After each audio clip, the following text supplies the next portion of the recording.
Hey guys, so usually my videos span a few days of the week and uh, document what I'm doing for those few days. The last few days haven't been very productive at all. Actually, zero work has been done outside. And usually my videos are as positive as I can possibly make them. I don't want this to be a negative space for anybody. There's enough negativity in the world. I want this to be a positive, happy space. And for the most part, I think it is. This, however, this time of year for me, it's the best of times, it's the worst of times. I love January because it's a month where, here we have mild weather, and so I can get out and it's cool, and usually we have rains, and so if I need to dig, it's soft. And I have plenty of those jobs coming up.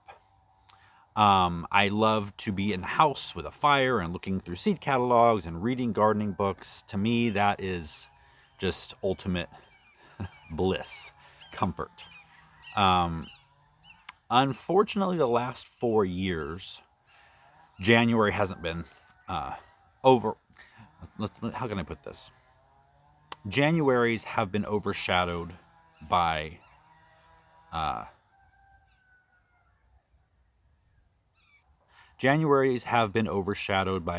feelings of fear, dread. 4 years ago, we're coming up on the 4-year anniversary of the scariest day of my life. If you've been with me that long, you know exactly what I'm talking about. If you don't, I'm not going to go through the whole thing. I'll put a link down in the video description of me explaining what happened that day. But pretty scary medical day for me, January 14th, 2020. Basically, an aneurysm was found in my carotid artery. Subsequently, I had several MRIs that year to just kind of monitor it. That same summer of 2020, they found an aneurysm in my brain.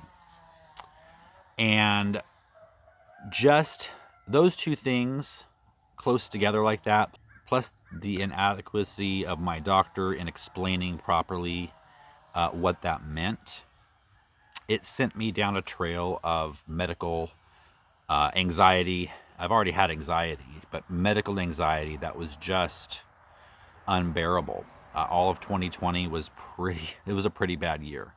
I ended up in the doctor's office for so many things, most of which I found out later through therapy, that it was all triggered by different anxieties that I was having.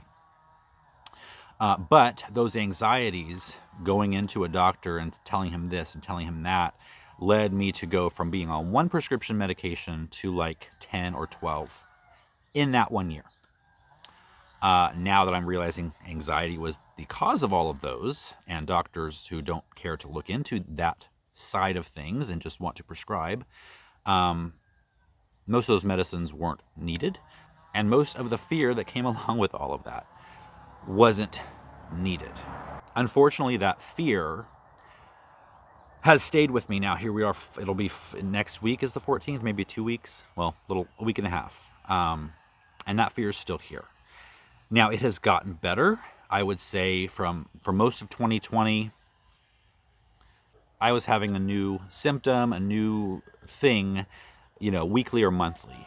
2021 was kind of a reprieve because I think I was so busy. We were selling our house, buying this house, moving. I was writing a book, all in and maintaining, this channel, Next Level Gardening channel, and starting this channel. So it was a busy, busy year. For the most part, it was about September or October that I started getting the anxiety back again.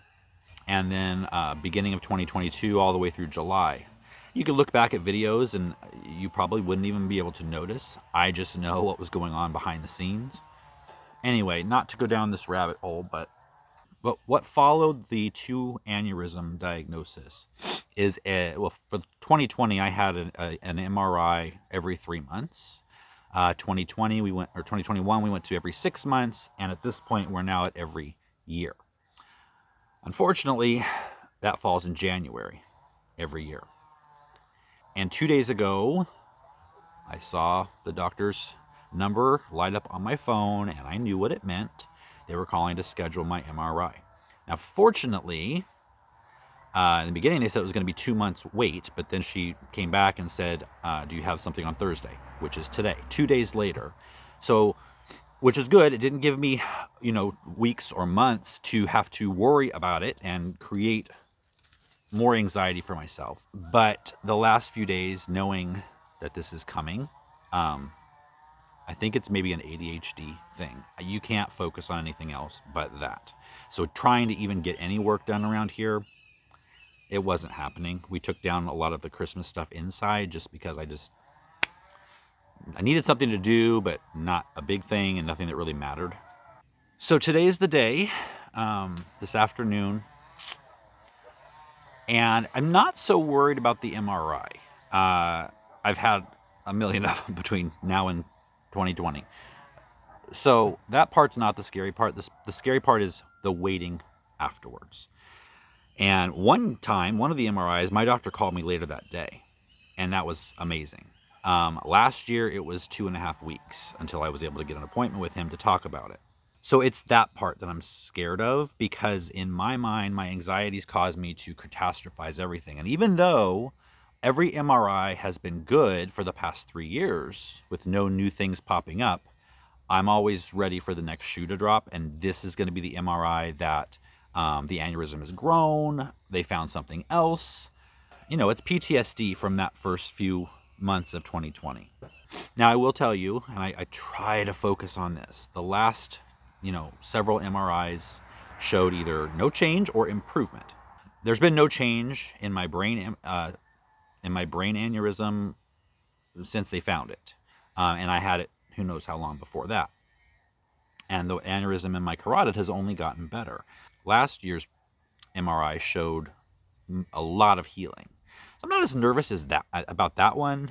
The brain one, I'm still kind of nervous about. And I know that if there's a problem, I'm very lucky that I know it's there, because most people don't. 1 in 30 people have a brain aneurysm and don't know it. And most of the time, it never causes them any problem. They never know it. They die of other things, and it was just there. And so, but then there's the unlucky who don't know it's there, and it's big, and it bursts. So I try to focus on how lucky I am that I know it's there. My doctor said he's never had anyone that he knew it was there that had an issue with it, because they can monitor it every year. And if it gets to a point where they need to do something, they can go in and they can fix it. Now, there's always risk with surgeries like that, even though it is a, where they go up through your arteries or whatever, veins. But there's risk. So at this point, the risk of surgery far outweighs the risk that I have right now. 1 in 15 to 20,000 chance that something could happen. But it is something I live with every day. And it is in the back of my mind, whereas now that the further I get away from 2020, the easier it is and the less frequent I think of it. But January is obviously a time when all of this kind of comes to a head, and I am kind of a mess. So for those of you who deal with anxiety, I know what you go through. I will ask a favor. If any of you have had an aneurysm or have one still, only good comments, please. I am going to have Emilie weed through these comments, because I can't handle any kind of negative comment. But if you have a positive comment about an experience similar to mine, I would love to hear it, because I don't know how long from today I'm going to have to go thinking the worst until I actually hear from my doctor. And it probably sounds so ridiculous to those of you who don't have any kind of anxiety like that. But for me, it's very real. Interestingly enough, last year's MRI was on the exact same day, January 4th, today. So all I can do is just one step at a time, get the MRI done, try to get back into my work and do what I need to do around here. And I know I'm rambling. It's just kind of therapy for me to talk this through. I've talked it through with a therapist for a couple of years. He actually signed me off, about 6 to 8 months ago, and said, I know what I know what I need to do. The anxiety is always going to be there. I have, you know, tools that I can use to minimize it. But this time of year, it's always going to be an issue. I'm hoping maybe the further out I get from the initial thing, every year it will get slightly better. Anyway, I've got about 3 hours until we have to leave, so I'm just going to try to do something else and not think about it. Oh, who am I kidding? I'm going to focus on that for the whole time. All right, we're headed off to the hospital.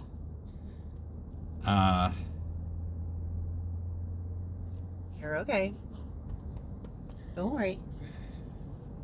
Yes, Emilie's very good at keeping me calm and letting me get cranky when I'm anxious and not holding it against me too much. So I don't remember. I think the MRI is like, it's not super long. I want to say like 20 minutes that I'm actually in the machine. Yeah.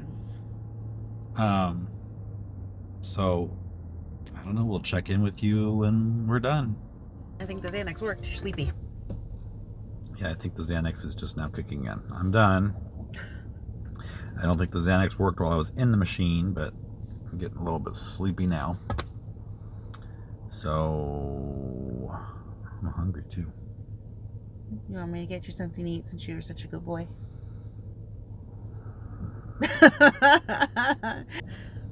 All right, wherever you want to go, I'll get you dinner.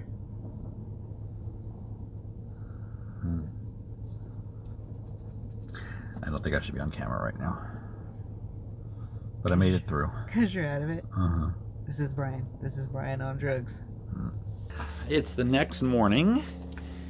And now it just starts the waiting period, but I'll be okay. I'm going to try keeping my mind off of it by jumping into some hard, labor-intensive projects. And that would be putting up the new fence over on the other side of the fence that shouldn't be there.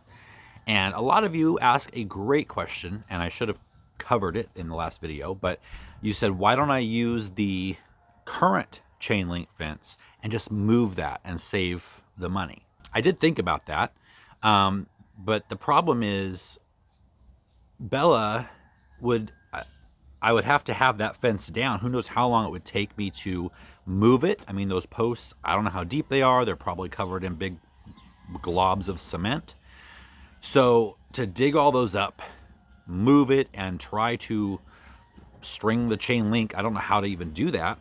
I mean, I'm sure I could figure it out, but that would take a lot longer than the time I want to have Bella stuck in that kennel. I mean, right now, the fact that she's in there all night long kills me. So to have her in there for all day long for however many days that took. So that's one reason. The second reason is I'm actually not taking the whole fence down, because if that's going to be a grazing area over there for Daisy and her new friends, then there needs to be a fence to also keep them out of the main part of the property with all the gardens. So the plan right now is to cut off right there at this post right there and leave the fence going this way and open it up. I'll probably take 2 sections out. So take 2 sections out, so up to the post right there in front of those trees. Now this is only after I've built the far fence, so I don't have to worry about opening this up and then Bella leaving. So first thing, build the far fence. Second thing, take 2 of these sections out, and then that will allow Bill to get through with the tractor and push all this dirt over into that area. Now he might need a 3rd section out. I don't know. That's for him to decide. And Bill's been looking for tractor work. He calls it his, happy time. So I'm willing to provide him his happy time anytime he wants. And since we don't have any new dirt delivered, this could take the place of that. And then it would be very easy for me to close in these 2 sections with just some welded wire if we get to that point where there's animals grazing out there and we haven't finished all of this. So that's job number 1, to keep me busy, build the second fence. I've already ordered the materials from Lowe's, and like I told you, putting chain link over there was going to be about $4,000, and this fence is only going to be like $400. So big savings there. The second job would be to finally finish these walls and stairs. I've made the decision now. This was going to be the level of the soil where it is now. But now that we've decided to take this soil level way down and push it all down there, this doesn't need to be this tall. So actually I'm going to take the top 3 courses off of this wall. I know, after we spent all that time doing it. But that's the great thing about this type of material. It's not cemented together, so we just unstack it and move it. And just the pieces that I take off are going to build the wall at the same level now as this, all the way down to the end where the car is. So that's part of this project, get that wall done. Then Bill will have a level to work for to match the top of that wall. And then the great thing is I still have all these pallets of the brick, and those will go to finish the wall here and the walls that go that way where the orchard's gonna be. So those jobs should keep me occupied until I hear from the doctor, which I hope is sooner rather than later. But I'll get through it. I always do, and hopefully, like I said before, every year it will just get easier until it's just kind of something that comes natural. Thanks for watching. If you've watched this far, thank you. You've sat through all of my whining and worrying, and I just appreciate you being that listening ear. I'll see you guys next time.